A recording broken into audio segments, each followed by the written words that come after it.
the delimitation report is going to come anytime soon, and that is when the political scenario in the Kashmir Valley is going to heat up. We have with us today Mehbooba Mufti, PDP leader, and we are talking to her about the delimitation report, the plans ahead, the election, and if there's going to be any pre-poll alliance.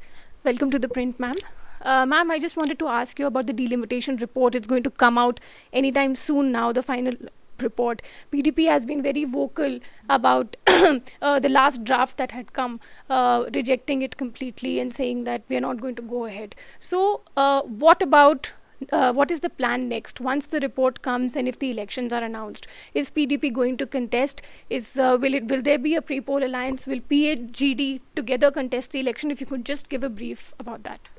Well, I think, as far as delimitation is concerned, it's supposed to be a statutory body, but whereas J&K is concerned, it has been created as a part and parcel of a sinister agenda of BJP, which they started implementing after the unconstitutional revocation of 370. This is a part of that, to further disempower the people of J&K, to create further divide on the basis of religions, areas, and also, create confusion among the people. Such is the division, because the basic criteria of population is not adopted by the Delimitation Commission. So they have done everything haphazardly. It has been in some kind of cherry picking in it, and we don't believe in it. We don't approve of it. We kind of reject it outrightly. But as far as election is concerned, of course we are going to fight the elections, because we would not like to give any space to BJP, which they can use to further disempower our people, what they have already started. The way they are going about our land, every day they are bringing new land laws, which are very easy for anyone to flout. Then they have reduced the stamp duty to 50%. They are taking our jobs, government jobs, wherein we have to share them with rest of the country. They are taking our resources, our minerals. Every contractor is from outside. People here, they don't have any say in whatever development is taking place in the state. So we don't want to be out of the election and leave the space open for them. And as far as PAGD is concerned, I think we need to stand together, not only for the elections, otherwise also we need to stand together. And because the way things are happening in the country, the way minorities are being traumatized, the minorities are being attacked, Jammu Kashmir being a secular place, a secular state, which stood the test of the time in 1947.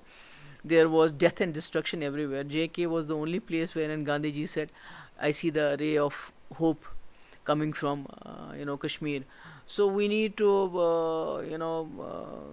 give a message to the whole country that, look, this is how Hindus, Muslims should live together, not the way what that is happening in Jahangirpuri or UP, the way people are Muslims, their livelihood, their life, their property, even the constitution of this country is being bulldozed. So we want to send that message. For that, again, we need to stay together, and of course in election we'll just sit and discuss how do we go about it. Right. Last question, ma'am, about the security situation in Kashmir, because we spoke about how it's the most militarized area, and you have been very vocal about revocation of AFSPA from here. When we go on the ground, people say that the sense of normalcy is imposed. So if you could just give us a little bit on the security situation in Kashmir right now, if people are feeling secure, what is the sentiment post the abrogation of Article 370? Well, I think the narrative of normalcy, everything is fine in J&K because the tourists are coming.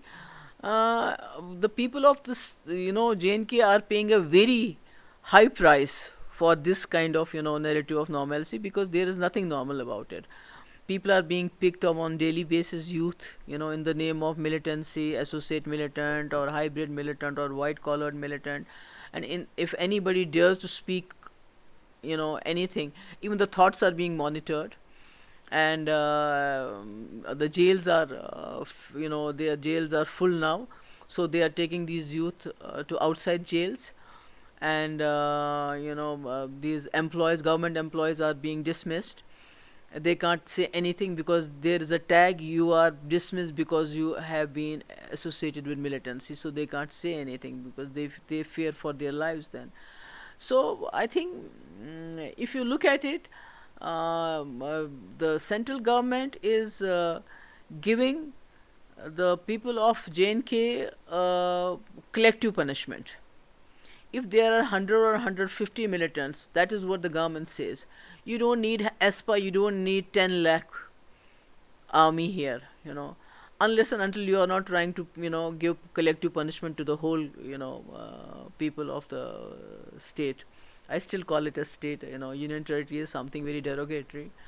And so I think, if they look at it as a human problem, not as a religious or a security problem, then definitely Jammu Kashmir deserves to, see revocation of ESPA. They can start it with some area and then take it, to the other areas. Ma'am, from what we learned from the ground, that a lot of people who stood for elections in the DDC elections or the panchayat elections, they are talking about security as their main concern. We also saw Prime Minister Modi saying that there's a big push to strengthen the panchayati system here in Kashmir, because that is the strength of democracy, and pushing in a lot of funds. So just wanted to ask, seek your comments on the same about the visit of Prime Minister Modi in Jammu this time. Well, the problem with the BJP leadership is that they say very good things, but they don't follow it in action. And when Prime Minister came to Jammu, he talked so much about panchayat, but he forgot to mention the panchayat members who had been killed so far, during this last years. He did not even mention them. And then most of the panchayat members and DDC members or other representatives of they are being held in captive. They are being held captive in different places. I say captive because they are not allowed to visit their areas or even their families. So they have made a mockery of the whole thing. And when the elections were there, they were given this assurance that they will be provided enough security, proper security, but that's not happening. So it's again a jumla, saying something and doing something else. And they have exposed these people badly to the to attacks of militants, but now they are not coming to their rescue, and rather they have just caged them in places. In one room, two, three people are staying, and they are being forced to stay away from their families, which is a very unfortunate thing. And because the central government is all the time, talking so much, shouting from the rooftops about, getting grassroots democracy in J&K, and which is very, very sad. So this was former Chief Minister Mehbooba Mufti, PDP leader, talking to us about the Delimitation Commission, the plan ahead, and what is in store for J&K. This is Ananya Bhardwaj reporting for ThePrint with Praveen Jain from Kashmir.